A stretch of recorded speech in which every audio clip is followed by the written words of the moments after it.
Di setiap pertandingan bukan hanya bola yang berputar, ada harapan yang mengambang, ada kesalahan yang terjadi, ada ego yang diuji. Saat skor tidak berpihak padamu, jiwa apa yang sedang diuji?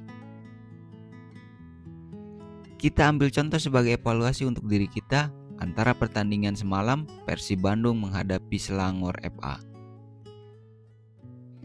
Bukan hanya soal kemenangan atau kekalahan, melainkan soal bagaimana tim dan individu merespon saat dunia berkata, "Kamu kalah."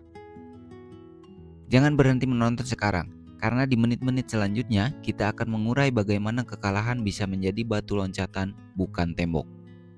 Tonton sampai habis, karena mental juara terbentuk bukan saat menang, tapi saat menerima kalah dengan arif.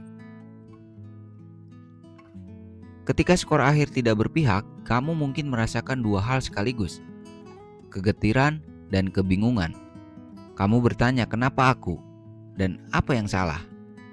Tapi kekalahan bukan hanya soal catatan di papan skor. Ia adalah refleksi dari tiga elemen. Pertama, rasa yang harus kamu hadapi. Lalu kedua, logika yang harus kamu evaluasi. Dan terakhir, kenyataan yang harus kamu terima.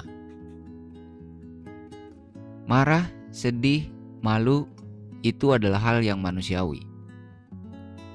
Selanjutnya, strategi yang gagal, keputusan yang salah, dan bahkan momentum yang tak dimanfaatkan, itu adalah logika. Dan kenyataannya, terkadang hasilnya di luar kontrolmu, tapi reaksi tetap ditangkap tanganmu. Dalam laga Persib melawan Selangor, tekanan publik, ekspektasi besar, dan rivalitas membuat kekalahan bukan hanya kalah skor, tapi diuji martabat dan karakter. Lalu apa bagian terbaik dari proses ini? Yakni saat kamu berhenti menyalahkan dan mulai memahami apa yang bisa aku pelajari dan apa perubahan kecil yang bisa aku lakukan besok. Karena mental juara terbentuk bukan saat kamu menang, tapi saat kamu berdiri kembali setelah kalah dengan pengetahuan yang lebih dalam. Kamu punya dua pilihan setelah kekalahan. Pertama, menyalahkan. Kamu sering menyalahkan itu wasit, itu cuaca, itu tim lain, dan lain sebagainya. Lalu yang kedua, belajar. Apa yang harus aku lakukan supaya hal ini tidak terulang? Dari kedua pilihan tersebut, pilihan pertama memperpanjang luka, sedangkan pilihan kedua menciptakan momentum. Dalam psikologis pertandingan, reaksimu terhadap kekalahan menjadi sinyal pada dirimu dan juga orang lain. Apakah kamu akan tetap menjadi korban, atau kamu akan menjadi arsitek kebangkitanmu?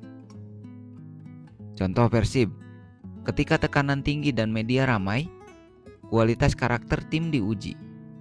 Bukan hanya siapa yang mencetak gol, tetapi siapa yang tetap teguh meski tidak mencetak gol.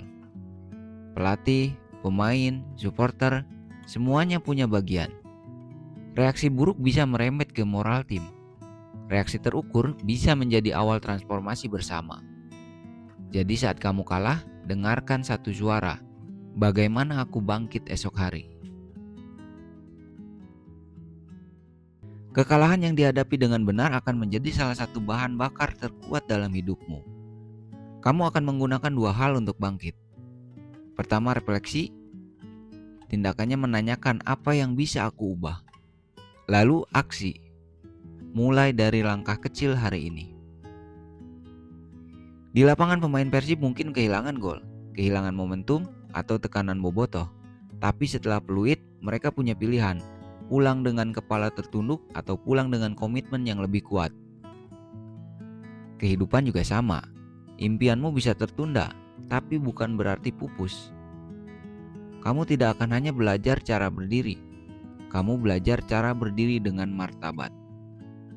Dan ketika kekalahan menjadi gurumu, kemenanganmu bukan hanya soal skor, tapi soal siapa yang kamu jadi setelahnya.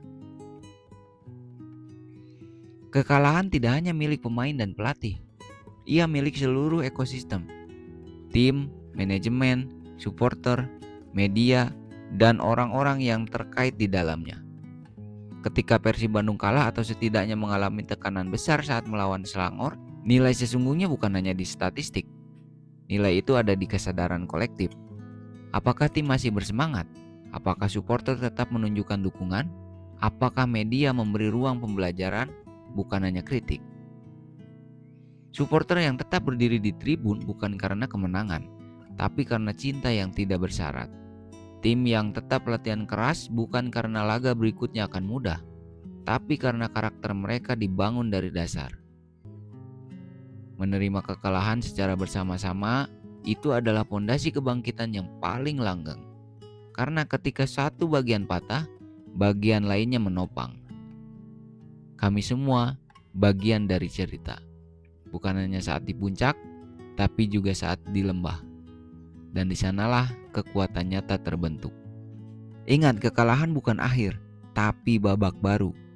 Saat kamu belajar menerima, bukan karena kamu menyerah, tetapi karena kamu mengerti bahwa karakter juara terbentuk dari luka, bukan hanya sorak-sorai. Jika kamu masih di sini, berarti ada nyala dalam dirimu. Subscribe Ego Soul Project, karena kita bukan hanya bicara soal menang, tapi bicara soal siapa yang kamu jadi setelah bertanding.